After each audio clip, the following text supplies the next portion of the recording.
आरुषि तलवार murder case. दिसंबर 2010 में CBI की एक मीटिंग हुई।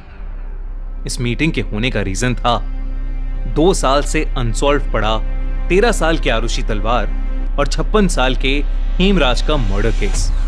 एक ऐसा केस जिसने पूरे इंडिया में एक डर का माहौल बना दिया था। कुछ महीनों तक सारे न्यूज चैनल्स पर बस इसी केस की बात होती थी। शायद ही इंडिया में कोई ऐसा इंसान होगा जिसने आरुषि तलवार मर्डर केस का नाम नहीं सुना। एजी कौल, जो इस केस के लेटेस्ट इन्वेस्टिगेटिंग टीम को लीड कर रहे थे, उन्होंने मीटिंग में मौजूद बाकी ऑफिसर्स के साथ अपनी इन्वेस्टिगेशन के रिजल्ट शेयर किए।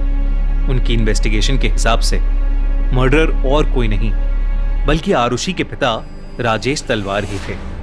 उनके हिसाब से 15 मई 2008 की रात को राजेश ने अपनी बेटी और घर के नौकर हेमराज को आरुषि के कमरे में एक ऑब्जेक्शनेबल पोजीशन में देख लिया, जिसके बाद राजेश गुस्से से पागल हो गए। उन्होंने लिविंग रूम में पड़े हुए अपने गोल्फ सेट से एक गोल्फ क्लब निकाला और आरुषि के कमरे में घुसकर हेमराज के सर पर उस गोल्फ क्लब से जोर जोर से मारने लगे। इसी मुठभेड़ में वो गोल्फ क्लब गलती से आरुषि के सर पर भी लग गया। इतने में ही उनकी बीवी नुपुर, जो साइड वाले रूम में सो रही थी, वो उठकर आरुषि के रूम में आ गई और उन्होंने देखा कि हेमराज की लाश बिस्तर के एक साइड पड़ी हुई थी और एक सर्जिकल ब्लेड से राजेश आरुषि का गला काट रहे थे। नुपुर ये देखकर शॉक में आ गई, लेकिन जब राजेश ने उन्हें पूरी बात बताई तो नुपुर भी राजेश का साथ देने लगी। दोनों उसके बाद क्राइम सीन कवर करने में लग गए। सारे फिंगरप्रिंट्स को मिटाकर उस सर्जिकल ब्लेड को डिस्पोज कर दिया गया। इन्वेस्टिगेटिंग ऑफिसर के मुताबिक राजेश ने उसके बाद बैठकर विस्की भी पी। फिर अगली सुबह नुपुर ने अंदर से सबसे बाहर वाला दरवाजा बंद किया और अपनी मेड भारती के सामने हेमराज के आरुषि को मार के भाग जाने का नाटक किया। एजी कॉल के हिसाब से उन दोनों ने बहुत प्लानिंग की थी, पर उन्हें यह नहीं एक्सपेक्टेड था कि छत पर राजेश ने जो हेमराज की लाश कूलर की ग्रिल के नीचे छुपाई थी वो पुलिस को मिल जाएगी। एजी कॉल के हिसाब से राजेश एक बेरहम खूनी था और वो इस केस में उसके अगेंस्ट चार्जशीट फाइल करना चाहते थे, लेकिन वहां प्रेजेंट सीबीआई के मेंबर्स और अरुण कुमार ने उनको वो चार्जशीट फाइल करने से रोक दिया। सीबीआई मेंबर्स की उनको रोकने की वजह थी लैक ऑफ एविडेंस, क्योंकि राजेश और नुपुर तलवार के लाई डिटेक्टर और नार्को टेस्ट में ऐसा कुछ नहीं मिला था जो उन्हें सस्पेक्ट बना सके। ना ही उस गोल्फ क्लब पर ब्लड के ट्रेसेस थे और ना ही उन दोनों के किसी भी सस्पिशियस चीज पर फिंगरप्रिंट्स थे। पर अरुण कुमार की एजी कॉल को रोकने की वजह कुछ और थी। उनके हिसाब से खूनी कोई और था।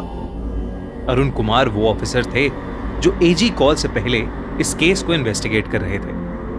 अरुण कुमार को एक केस 31 मई 2008 को पुलिस के ओरिजिनल इन्वेस्टिगेशन के बाद हैंडओवर किया गया था, ताकि सीबीआई पुलिस की थ्योरीज को कंफर्म कर सके।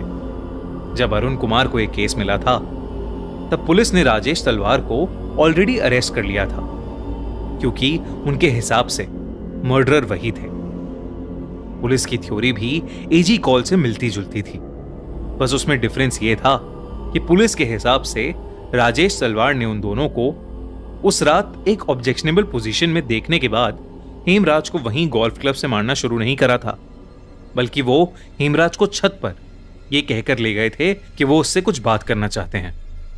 छत पर ले जाकर उन्होंने हेमराज को एक हैवी ऑब्जेक्ट से मारकर बेहोश कर दिया, जिसके बाद उन्होंने एक शार्प ऑब्जेक्ट से उसका गला काट दिया। फिर उन्होंने नीचे आकर विस्की पी और शराब के नशे में गुस्से से पागल होकर अपनी बेटी आरुषि के कमरे में जाकर एक शार्प एज्ड वेपन से उसका भी गला काट दिया। और अगली सुबह एविडेंस टैंपर करने के लिए उन्होंने मर्डर के इमीडिएटली बाद पुलिस को बुलाने के बजाय अपने नेबर्स को जमा कर लिया, ताकि उनके घर में ढेर सारे फुटप्रिंट्स और फिंगरप्रिंट्स आ जाएं। अरुण कुमार ने पुलिस की थ्योरीज को रिकन्फर्म करने के लिए सबसे पहले नुपुर और राजेश पर लाई डिटेक्टर और नार्को टेस्ट किए, जिसमें उनके खूनी होने का कोई सबूत नहीं मिला।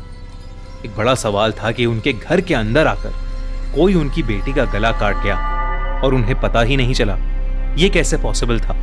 राजेश और नुपुर ने इस पर यह कहा कि उनके कमरे में एसी खराब होने की वजह से बहुत शोर करता था, इसलिए उन्हें कमरे से बाहर कुछ सुनाई नहीं देता था। इसके बाद उनके रूम का साउंड टेस्ट किया गया, जिसमें यह निकला कि खराब एसी की वजह से उनके कमरे में कोई भी आवाज नहीं आती थी। फिर अरुण कुमार ने रीइन्वेस्टिगेट करते हुए हेमराज के कमरे की फोटोज देखी, जिसमें उन्हें गड्ढे पर डिप्रेशन वाले 3 पॉइंट्स दिखे। उनकी टीम ने फिर कृष्णा, राजकुमार और शंभू मंडल को हिरासत में लेकर उन पर साइकोलॉजिकल टेस्ट्स और नार्को टेस्ट करवाए, क्योंकि कृष्णा जो राजेश तलवार की क्लिनिक में काम करता था वही था जिसने पुलिस को हेमराज और आरुषि के रिश्ते और राजेश के एक्स्ट्रा मैरिटल अफेयर के बारे में बताया था। कृष्णा और राजकुमार के नार्को टेस्ट में कृष्णा ने जो भी कहा वो सुनकर अरुण कुमार के भी रोंगटे खड़े हो गए थे। कृष्णा ने एडमिट किया कि हेमराज का नेपाल में नया घर बना था, जिसकी खुशी में उस रात वो लोग उसके कमरे में पार्टी कर रहे थे। तभी राजकुमार, जो आरुषि को पसंद करता था, शराब के नशे में उसके कमरे की ओर गया। कृष्णा और मंडल ने भी उसका पीछा किया। फिर राजकुमार ने आरुषि के कमरे में घुसकर उसके साथ जबरदस्ती करने की कोशिश की, और इससे पहले आरुषि चिल्ला पाती, कृष्णा ने उसके सर पर खुखरी चाकू से मारा और फिर उसी खुखरी से उसका गला काट दिया। क्योंकि हेमराज उस खून का विटनेस था, तो वो लोग उसे छत पर ले गए, जहां उन्होंने उस चाकू से उसका भी गला काटकर उसको मार दिया और उसकी बॉडी को छुपाने के लिए उस पर कूलर की ग्रिल रख दी। राजकुमार और शंभू के नार्को टेस्ट में इससे मिलती जुलती कहानियां निकल के आईं। उनकी टीम ने कृष्णा के घर की तलाशी भी ली थी, जहां पर उन्हें एक पिलो कवर और खुखरी मिली। उनकी टीम ने राजेश तलवार को रिहा कर दिया और कृष्णा, राजकुमार और शंभू को अरेस्ट कर लिया था। पर इस थ्योरी में भी कुछ दिक्कतें थीं।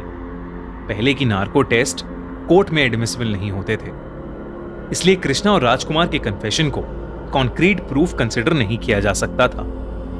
दूसरा, कृष्णा की फैमिली ने कहा कि वो मर्डर के टाइम अपने कमरे में ही था। यही बात राजकुमार के एम्प्लॉयर और शंभू मंडल के एम्प्लॉयर्स ने भी उन दोनों के लिए कही। तीसरा, जो खुखरी चाकू कृष्णा के रूम से मिली थी, उस पर ह्यूमन ब्लड के कोई ट्रेसेस नहीं थे। जब अरुण कुमार ने चार्जशीट फाइल करने की कोशिश की, तो उनकी चार्जशीट भी इस बेसिस पर रिजेक्ट हो गई कि उन्होंने इंफॉर्मेशन सही तरीकों से नहीं निकाली थी, और उन पर शंभू मंडल को मारपीट के फोर्स करके बातें निकलवाने का आरोप भी लगा।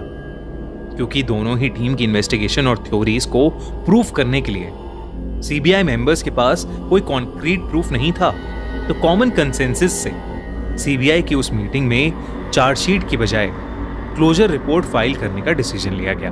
9 फरवरी 2011 को मजिस्ट्रेट प्रीति सिंह ने सीबीआई की क्लोजर रिपोर्ट को चार्जशीट में कन्वर्ट कर दिया और राजेश और नुपुर को फिर से समन किया गया।